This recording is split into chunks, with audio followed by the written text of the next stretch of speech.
yang suci hatinya, yang rindu menyembah Dia.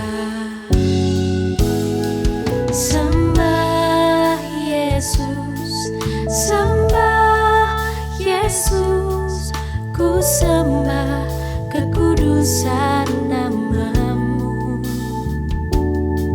Sembah Yesus, sembah Yesus, ku angkat hatiku sembah Yesus.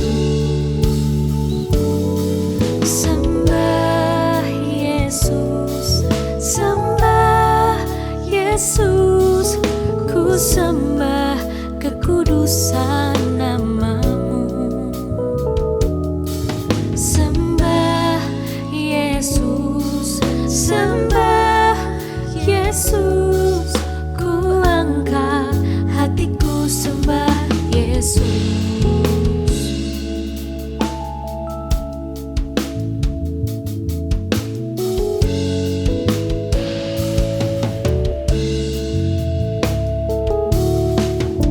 Siapa boleh naik ke gunung Tuhan? Siapa boleh datang menyembah Dia? Hanya orang-orang yang suci hatinya, yang rindu menyembah Dia.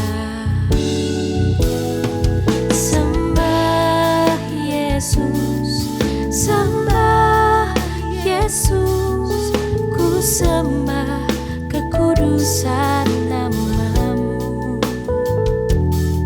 Sembah Yesus, sembah Yesus, ku angkat hatiku sembah Yesus. Sembah Yesus, sembah Yesus, ku sembah kekudusan nama-Mu. Sembah Yesus, sembah Yesus, ku angkat hatiku sembah Yesus. Ku angkat hatiku sembah Yesus. Ku angkat hatiku sembah Yesus.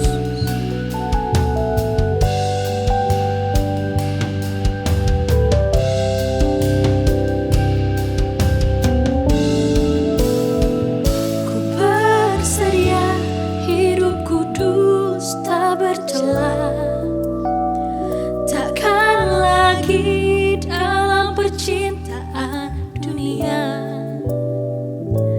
Ajarku berpikir seperti diri-Mu, bawaku Tuhan dalam perjuangan-Mu. Ku bersedia hidup kudus tak bercela, takkan lagi dalam percintaan dunia. Ajarku berpikir seperti diri-Mu, bawaku Tuhan dalam perjuangan-Mu, bawaku Tuhan dalam perjuangan-Mu, bawaku Tuhan dalam perjuangan-Mu.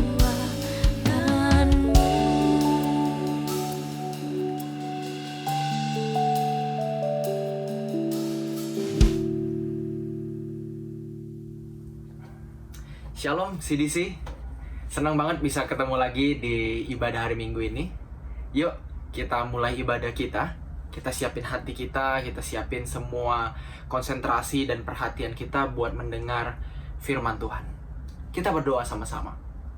Tuhan berkati saat ini, supaya saat ini menjadi saat yang indah, yang Engkau berbicara kepada setiap kami person to person.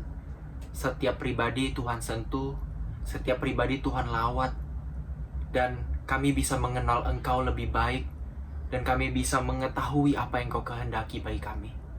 Terima kasih Tuhan Yesus, terima kasih Bapa di surga, terima kasih Roh Kudus. Kami bersyukur dan berdoa. Haleluya.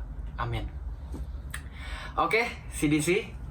Bulan Agustus ini kita sangat akrab dengan yang namanya kemerdekaan ya. Independence ya, Independence Day. 17 Agustus kemarin kita ngerayain Happy Independence Day, selamat hari kemerdekaan gitu ya. Peringatan hari raya kemerdekaan Indonesia, teman-teman. Nah, teman-teman, ini menjadi satu pelajaran juga buat kita orang Kristen, bahwa kita sebagai orang Kristen pun sudah dimerdekakan oleh Tuhan Yesus. Kita sudah dimerdekakan oleh Tuhan Yesus. Ketika Tuhan Yesus mati di atas kayu salib, Dia bangkit bagi kita semua. Dan kita menaruh iman percaya kita pada Dia, kita percaya sama Tuhan Yesus. Itu kita dimerdekain sama Tuhan secara di atas kertas ya. Di atas kertas kita dimerdekain oleh Tuhan. Secara status kita jadi orang-orang merdeka. Kita nggak lagi di bawah kutuk, kita nggak lagi di bawah kebinasaan, nggak lagi di bawah maut, tapi kita telah ditebus oleh Tuhan, dibeli oleh Tuhan, menjadi milik Tuhan Yesus, dan kita merdeka dari dosa, dari kebinasaan, dari maut. Nah, tapi teman-teman, sadarkah kita bahwa yang namanya manusia itu sebenarnya nggak boleh berhenti di merdeka doang, nggak boleh hanya berhenti di independence. Kita harus masuk satu tahap yang namanya interdependence. Aku ulangin, kita nggak boleh cuma di independence, kita merdeka gitu ya. Karena faktanya nanti aku akan kasih tahu kenapa kita nggak boleh cuma di independence doang. Tapi kita harus masuk ke tahap yang namanya interdependence. Interdependence atau kesaling tergantungan, kemelekatan, saling tergantung. Nah, kenapa tadi aku bilang kita nggak bisa jadi independence aja gitu ya? Kan aku udah dimerdekakan Tuhan Yesus, kan aku udah jadi orang Kristen. Ya udah deh, aku bisa buat apa aja gitu. Ya udah, aku bebas gitu ya. Ya udah, bebas aja. Dari yang sebelumnya di tempat setan gitu ya. Waduh, kita dibelenggu oleh setan, dosa dan maut gitu ya. Sekarang aku udah di tengah nih. Memang sih aku belum ke Tuhan banget gitu ya. Aku belum ke surga gitu. Tapi aku di tengah nih sekarang, udah merdeka. Nah, gimana? Aku di sini aja dong, aku independence aja dong. Nah, ini kita nggak bisa, teman-teman. Kenapa? Karena sadarkah teman-teman bahwa manusia itu meskipun dia dari lahir bebas, tapi dia tidak pernah benar-benar bebas. Aku ulangin, meskipun manusia dari lahir itu terlahir sebagai orang bebas, tapi dia nggak pernah hidup dengan benar-benar bebas. Itu kata salah satu filsuf Prancis yang terkenal. Teman-teman kalau belajar sosiologi atau baca buku Pancasila, kewarganegaraan, pasti akan ketemu dengan nama ini, yaitu Jean-Jacques Rousseau, ya. Jean-Jacques Rousseau. Ini filsuf Prancis yang terkenal. Dia bilang bahwa manusia itu meskipun lahirnya bebas, ya, punya hak sebagai orang yang merdeka sejak dia lahir, ya kan? Kan lahir-lahir kita nggak langsung jadi hamba atau budak orang, kan? Kita kan orang yang bebas, ya. Tapi sadar nggak, manusia itu nggak pernah benar-benar bebas. Nggak pernah benar-benar bebas. Buktinya apa? Buktinya, ketika mungkin teman-teman sekarang ngerasa, oh aku orang bebas, coba buktiin. Apakah teman-teman bisa nggak pergi ke sekolah besok? Iya kan? Nggak bisa, kita mesti pergi ke sekolah. Yang sekarang karena online kita pergi sekolahnya ke depan laptop gitu kan. Kita sekolah, kita harus sekolah. Kenapa? Karena ada aturan yang mewajibkan kita untuk sekolah, yaitu aturan keluarga kita. Kamu harus sekolah, itu tanggung jawabmu, itu kewajibanmu. Benar nggak? Kan aku orang merdeka, harusnya aku nggak usah sekolah dong. Aku bisa pilih dong kebebasanku, aku mau ngapain. Nggak bisa. Tetap kita terikat sama sekitar kita. Kita terikat sama nilai hukum yang ada di sekitar kita, terutama di keluarga kita. Atau contoh lainnya, kalau kita merasa kita orang bebas, coba sekarang kita tonjok kaca sampai pecah misalnya. Kita tonjok kaca sampai pecah gitu kan. Aku kan bebas gitu ya. Kita pecahin di kaca begitu ya. Entah itu kaca jendela atau kaca cermin. Nah, coba pecahin. Nah, ketika kita merasa kita bebas untuk melakukan itu, teman-teman nggak bebas dari hukum alam. Nggak bebas dari hukum alam. Apa itu? Ketika mukul yang namanya kaca, sesuatu yang keras, apalagi itu tajam gitu ya, bisa melukai kita, pasti kita akan ngerasa sakit. Kita nggak bisa bebas dari rasa sakit itu. Atau kalau itu sampai melukai kita, itu pasti akan keluar darah. Nggak bisa ketika kita pukul kaca gitu ya, terus yang keluar cuma kecap gitu. Nggak bisa. Yang keluar darah.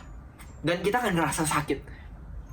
Nah, teman-teman sadar nggak bahwa yang namanya manusia itu nggak bisa bebas. Meskipun dia bisa ngelakuin apapun, tapi dia selalu terikat sama hukum. Selalu terikat sama tatanan. Selalu terikat sama sesuatu. Itu pasti. Kita ada dalam belenggu. Meskipun belenggu itu kita bisa pilih mau yang mana. Ya, kita selalu terikat. Kita selalu ada dalam pilihan. Nah, itulah kenapa teman-teman, tadi aku bilang bahwa kita jangan cuma independence, kita di tempat yang netral, di ruang zona kosong gitu ya, seakan-akan kita ada di ruang hampa yang aku nggak jahat juga nggak baik banget juga sih, aku ya tengah-tengah aja gitu ya. Nggak bisa teman-teman. Setiap kita harus memilih untuk benar-benar ekstrim jahat ya, atau ekstrim baik gitu ya. Karena ketika kita memilih di tengah-tengah, itu berarti kita nggak pernah memilih teman-teman, dan kita akan tergeret kepada hal yang buruk.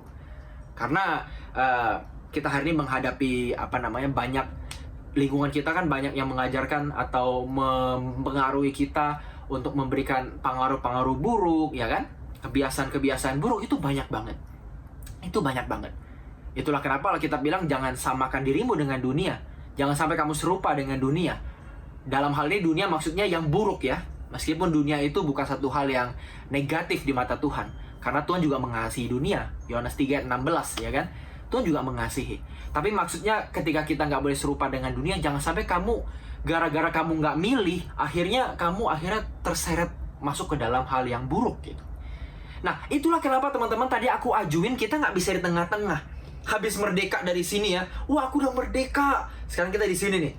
Nah, habis itu kita udah merayakan kemerdekaan kita aja. Keterlepasan kita, seakan-akan kita nggak terikat sama yang lain. Bisa nggak begitu? Nggak bisa, kita mesti milih. Kita mesti interdependence. Kita dimerdekakan untuk melekat. Kita dimerdekakan untuk tergantung atau bergantung. Bergantung pada siapa? Nah, ini kita pilih. Apakah mau kembali bergantung pada diri sendiri, pada dunia, pada kuasa kegelapan, pada hal-hal yang buruk, atau kita terikat, tergantung, melekat kepada Tuhan dan hal-hal yang luhur, hal-hal yang indah, hal-hal yang baik, yang sedap untuk dipikirkan, dilakukan dan sebagainya. Mau pilih yang mana? Kita di tahap interdependence. Manusia itu harus tergantung, harus melekat, harus krek. Dia harus krek sama sesuatu. Itu harus banget. Manusia harus krek dengan sesuatu. Oleh karena itu dia harus memilih dengan siapa dia harus krek atau dia akan melekat. Nah, hari ini tentu aku akan mengajak kita untuk melekat kepada Allah dan sesama, teman-teman.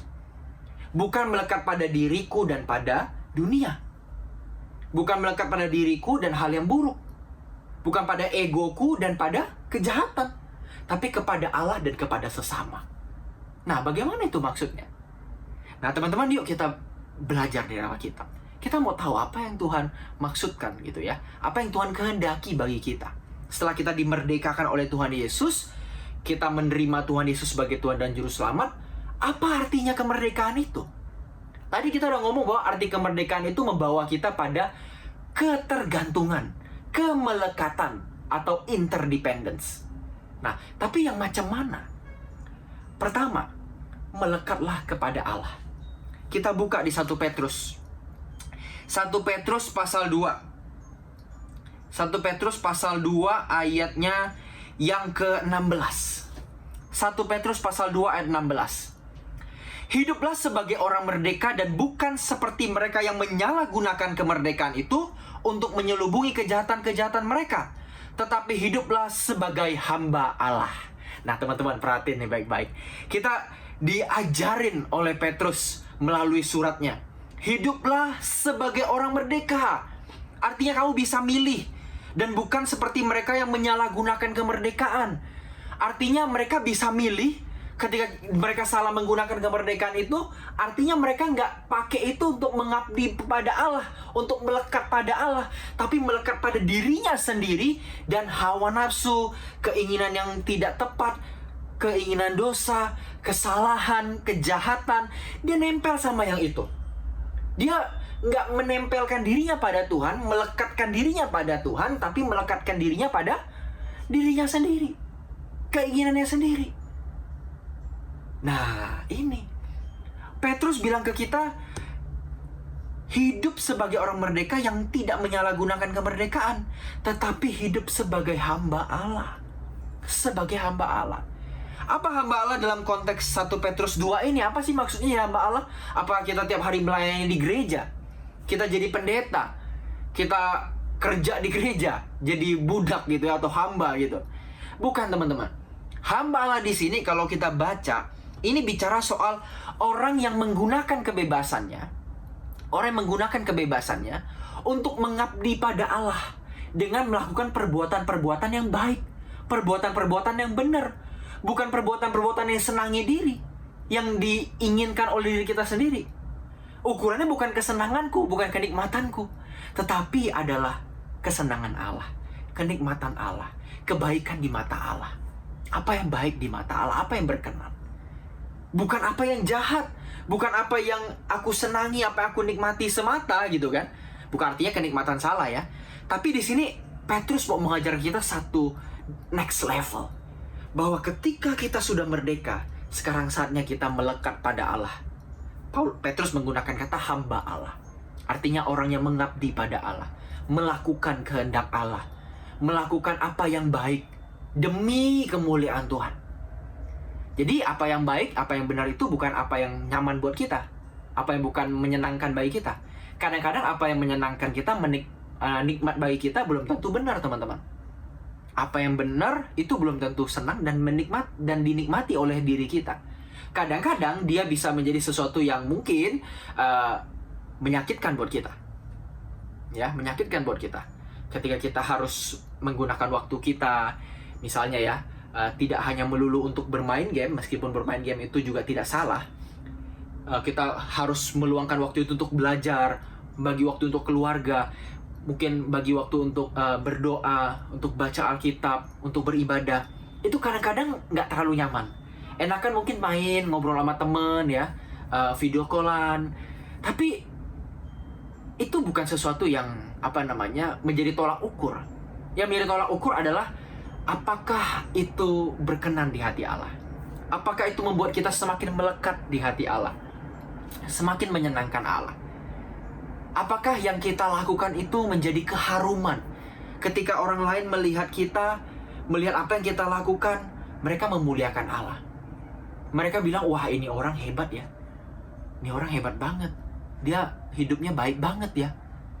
Nah, kekaguman itu yang meskipun bukan hal yang kita incar, tetapi itu menjadi indikator atau menjadi gejala atau ciri-ciri bahwa perbuatan kita, kehidupan kita jadi berkat buat orang lain.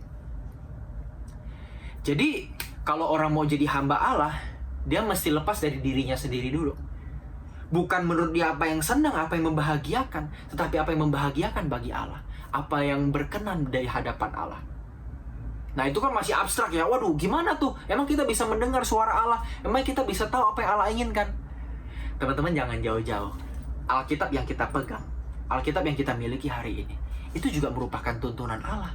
Suara Allah bagi kita. Ketika kita melakukan apa yang Alkitab ajarkan pada kita, dan mungkin apa yang lingkungan sekitar yang baik yang diajarkan pada kita, yaitu membuat kita bisa mengasihi orang lain, itu memiliki nilai kasih ya, nilai kepedulian ya, nilai-nilai seperti Kristus, itu adalah kehendak Allah, teman-teman. Itu adalah kebahagiaan yang Allah yang Allah miliki di hatinya ketika kita melakukan hal itu. Jadi Allah yang kalau Allah inginkan tuh apa sih, Kak? Apa sih kok? Yang Allah inginkan kita melakukan kehendaknya. Dan kehendaknya itu sudah kita ketahui. apa yang baik, yang berkenan, dan yang sempurna. Seperti misalnya kita sesimpel jujur ketika harus ulangan. Kita nggak nyontek. Kita nggak ngomong kasar kepada orang supaya meluapkan emosi kita. Kalau ada kesempatan buat ngebenci orang, kita pilih untuk mengampuni dia. Itu kan sederhana, tapi itu merupakan kehendak Tuhan, teman-teman. Jadi kehendak Tuhan tuh bukan sesuatu yang transenden gitu ya. Transenden tuh kayak gak bisa dicapai, kayak wah ini di awang-awang gitu ya. Tapi itu sangat sehari-hari, teman-teman. Ketika orang kalau jualan dia jujur, dia kerja jujur, datang ke kantor tepat waktu, sekolah dia tepat waktu, ya kan, dia nggak terlambat, dia disiplin ngerjain tugas, dia mengasihi orang tuanya, dia berusaha untuk jadi pribadi yang lebih baik dari hari ke hari. Itu pun sudah melakukan kehendak Allah, teman-teman. Itu pun sudah melakukan kehendak Allah. Dan tentu pasti Tuhan akan tuntun kita di kasus-kasus tertentu apa yang Tuhan kehendaki. Itu pasti. Tapi mulai dari yang sehari-hari. Melekatkanlah dirimu pada Allah. Kita nggak bisa memilih, aku di zona netral aja deh. Aku ya udahlah, nggak terlalu serius sama Tuhan, tapi juga nggak jahat lah. Ya nggak bisa. Lama-lama kita akan terseret kepada yang negatif. Karena untuk jadi baik dan benar itu perlu perjuangan. Itu udah pasti. Pasti, teman-teman. Kalau nggak mah, kenapa penjara penuh, ya kan? Ya, karena berbuat baik itu pilihan, gitu. Itu pilihan. Ya, meskipun penjara nggak bisa jadi indikator juga ya. Nggak bisa jadi tolak ukur juga. Tapi, ya, yang namanya perbuatan baik ya, perbuatan berkenan pada Allah itu kita harus milih. Kita harus lakukan dengan sengaja. Dalam kemelekatan kita dengan Tuhan. Oleh karena itu, teman-teman, yuk tinggalin ego kita. Tinggalin apa yang kita rasa, kayaknya aku mau begini deh, karena aku mau begitu deh. Nah, coba dicek, apakah yang kita lakukan itu melukai Tuhan atau enggak? Melukai orang lain enggak? Menyakiti orang lain enggak? Merugikan diri kita enggak? Nah, kalau merugikan jangan. Kalau bertentangan sama firman, jangan. Yuk, kita lakuin apa yang berkenan di mata Tuhan. Dengan kita lepasin ego kita lakuin apa yang Tuhan kehendaki. Lewat firman-Nya dan lewat pengajaran yang kita terima dari keluarga, dari gereja, dari orang-orang lain yang juga punya nilai seperti Kristus yang mengajarkan kebenaran ya. Bisa guru, bisa mentor, siapapun itulah. Mari kita belajar. Mari kita sungguh-sungguh.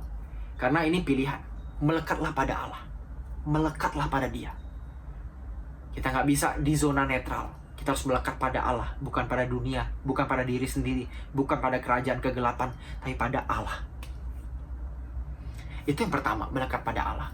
Yang kedua, teman-teman, jangan lupa, ketika kita merdeka dari dosa, kita merdeka dari kebinasaan, kita merdeka dari maut, itu berarti panggilan kita untuk melekat atau melayani sesama, melayani orang lain, melayani keluarga kita, teman kita, saudara kita, masyarakat lingkungan sekitar kita. Itu kita dimerdekakan buat tujuan itu. Kita dimerdekakan dengan tujuan. Enggak, Tuhan tuh ya udah merdekain aja biar nggak masuk neraka, udah deh. Enggak, kita dimerdekakan untuk melayani yang lain. Bukan melayani diri sendiri, tapi melayani yang lain. Yuk kita coba baca di Galatia. Galatia pasal 5 ayat ke-13. Galatia pasal 5 ayat 13. Saudara-saudara, memang kamu telah dipanggil untuk merdeka. Tetapi janganlah kamu mempergunakan kemerdekaan itu sebagai kesempatan untuk kehidupan dalam dosa. Melainkan layanilah seorang akan yang lain oleh kasih. Paulus bilang memang kamu sudah merdeka. Kamu dipanggil oleh Tuhan untuk merdeka. Kamu dimerdekakan oleh Tuhan di atas kertas. Tanpa perjuanganmu kamu udah merdeka dari dosa. Dalam arti kamu nggak masuk dalam neraka lagi. Kamu dibebaskan dari maut, dari kutuk. Kamu dibebaskan. Pengorbanan Yesus membebaskan kita. Tapi jangan pergunain untuk buat dosa. Artinya apa? Melukai orang lain dalam konteks ini. Menciderai orang lain. Menguntungkan diri sendiri dengan merugikan orang lain. No. Berbuat tidak adil. No. Jangan kita lakukan. orang yang merdeka, orang yang sudah memiliki kemerdekaan dalam Tuhan, akan melayani seorang yang lain oleh kasih, kata Paulus. Akan melayani seorang akan yang lain oleh kasih. Kasih itu apa sih? Kasih itu Allah sendiri, pribadi Allah sendiri. Artinya apa? Artinya kita mengasihi orang lain seperti Tuhan mengasihi dia. Iya kan? Allah adalah kasih kan? Berarti ketika kita diajar untuk melayani orang lain dalam kasih atau oleh kasih, berarti kita melayani sesama kita seperti Allah melayani mereka. Bayangin betapa beratnya tugas orang merdeka. Berat banget. Bukannya merdeka itu nyaman, happy jadi orang Kristen. Ya happy ya pasti ada, sukacita dari Tuhan pasti ada teman-teman. Tapi juga punya tanggung jawab yang gak main-main. Tanggung jawabnya apa? Beranikah kamu melayani orang lain seperti Tuhan melayani mereka? Kalau kita diremehin orang, kita nggak balas ngeremehin. Kita diam, kita tunduk. Kita nggak usah nonjolin diri. Aku nggak begitu loh. Aku lebih hebat daripada kamu pikirkan. Berani nggak kita reduce ego kita itu? Kan melayani yang lain akan kasih. Seperti Allah kan? Berani nggak kita membantu orang, mengasihi orang, memaafkan orang ketika dia sudah berulang kali menyakiti kita dengan perbuatan yang sama? Itu melayani orang dengan kasih. Kalau kita bisa, wah, itu berarti seperti Kristus. Itulah kemerdekaan yang Tuhan berikan. Itu tujuannya. Supaya kamu nggak diperhamba oleh dirimu lagi. Nggak diperhamba oleh baperan kita lagi. Tapi diperhamba oleh hatinya Tuhan. Kita diajak untuk memiliki hatinya Tuhan. Kita merdeka untuk memiliki hati Tuhan. Kita bantu orang, kita mengasihi orang, berpihak kepada mereka yang lemah, yang terpinggirkan, yang miskin, yang gak beruntung, yang dibully di kelas, yang diomongin. Kita justru berpihak, kita berteman. Yang jarang ditemenin di kelas, yang mungkin sedikit temennya gak terlalu populer, tapi kita berpihak, kita simpati pada mereka. Kita jadi sahabat mereka, orang-orang asing ini.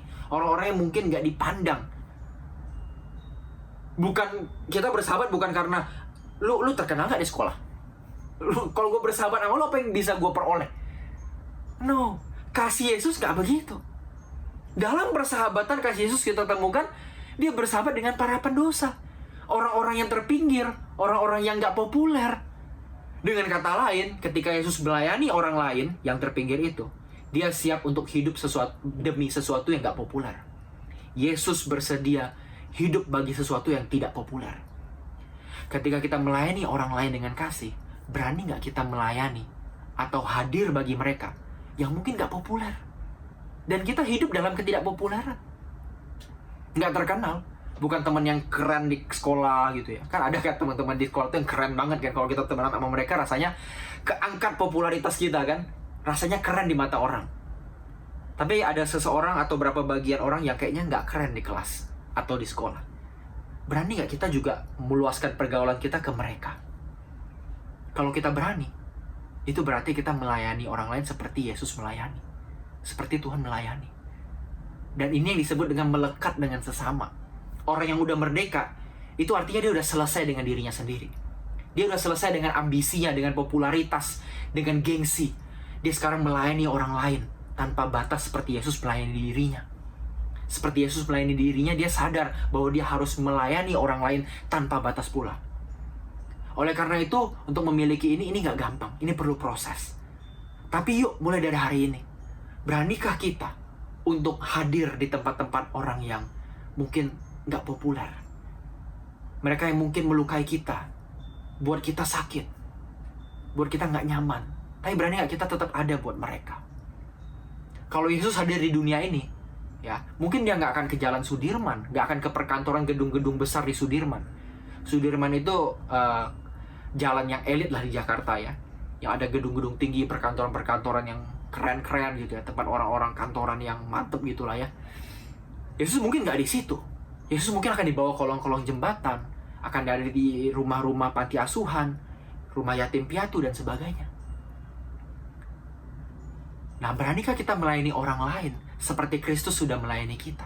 Siapa sih kita?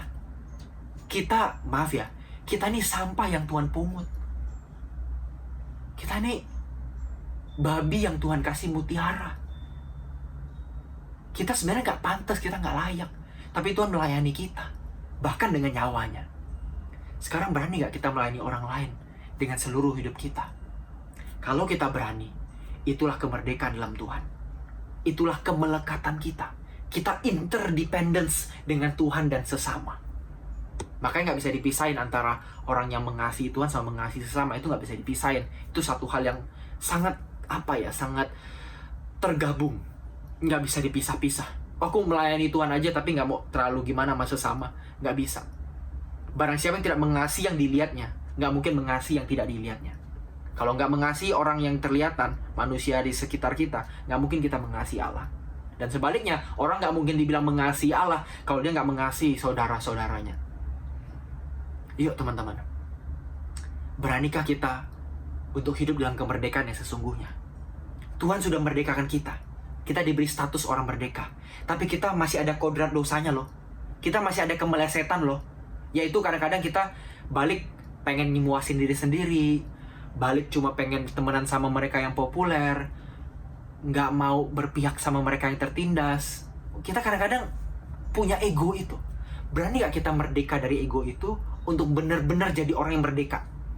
Tuhan kan udah merdekain kita. Nah sekarang kita benar-benar mau jadi orang merdeka. Berani nggak? Berani dalam tindakan, bukan cuma dalam pikiran doang. Oh, aku udah dimerdekakan Tuhan. No, bukan cuma di pikiran, tapi juga di perbuatan. Di kehidupan kita sehari-hari. Beranikah kita?